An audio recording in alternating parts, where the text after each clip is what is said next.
मैं हूं ध्रुवराज चौधरी और आप देख रहे हैं हमारा यूट्यूब चैनल। थंबनेल देखकर ही आपको पता चल गया होगा कि आज हम भावनात्मक समझ की बात करेंगे। जीवन को संचालित करने के लिए या यूं कहें कि समाज में, देश में, परिवार में या विद्यालय में बेहतरीन कम्युनिकेशन स्किल एवं जीवन के उच्च आदर्शों को प्राप्त करने के लिए भावनात्मक समझ का होना जरूरी ही नहीं अपितु अनिवार्य है। आइए इसका संक्षिप्त एवं सारगर्भित अध्ययन करते हैं। ये आपको एक बेहतरीन नज़रिया देने के साथ साथ यूपीएससी मेंस जीएस 4 में भी हेल्प करेगा। इसको हम क्वेश्चन आंसर के माध्यम से समझेंगे ताकि एक बेहतर समझ हो सके। किसी भी व्यक्ति की सफलता में अनेक कारकों की भूमिका होती है, लेकिन इनमें सबसे महत्वपूर्ण कारक भावनात्मक समझ है। टिप्पणी करें। किसी व्यक्ति की सफलता में अनेक कारकों की भूमिका होती है, लेकिन इनमें से कोई भी कारक भावनात्मक समझ से अधिक महत्वपूर्ण नहीं माना जाता।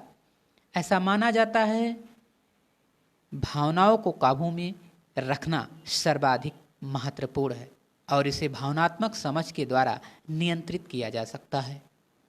भावनात्मक समझ में किसी की इच्छाओं के नियंत्रण, मनोभावों के नियमन, अनुभूति का विचारों से पृथक्करण, अपने को किसी दूसरे के अनुसार ढालने की शक्ति होती है।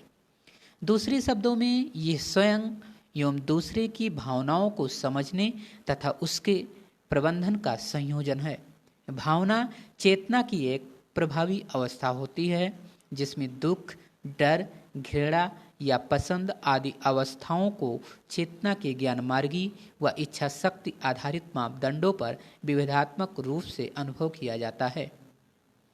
आइए इसको कुछ पॉइंट के माध्यम से बेहतरीन तरीके से समझते हैं।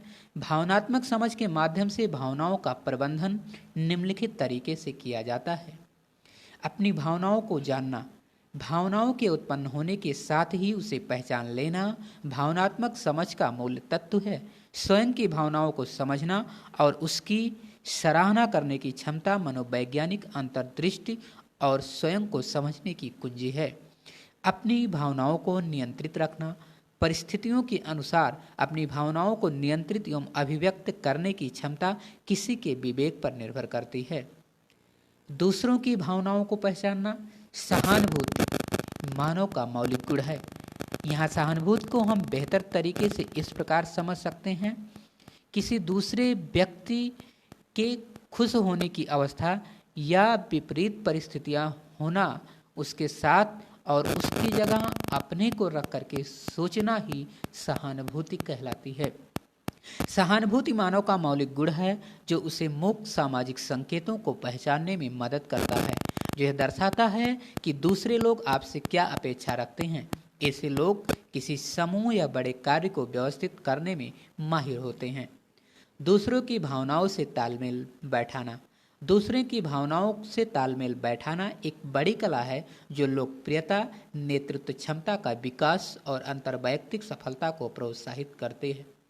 इस प्रकार हम कह सकते हैं कि भावनात्मक रूप से समझदार व्यक्ति अपने आसपास एक स्वस्थ वातावरण का निर्माण करता है जिसमें उसके साथ काम करने वाले लोग बेहतर कार्य संस्कृति की अनुभूति करते हैं। भावनाओं से तालमेल बैठाना प्रत्येक कार्य के लिए, जीवन के लिए महत्वपूर्ण है और भावनात्मक समझ इसमें काफ़ी सहायता होती है। धन्यवाद। यदि आपको अच्छा लगे तो चैनल को सब्सक्राइब जरूर करें।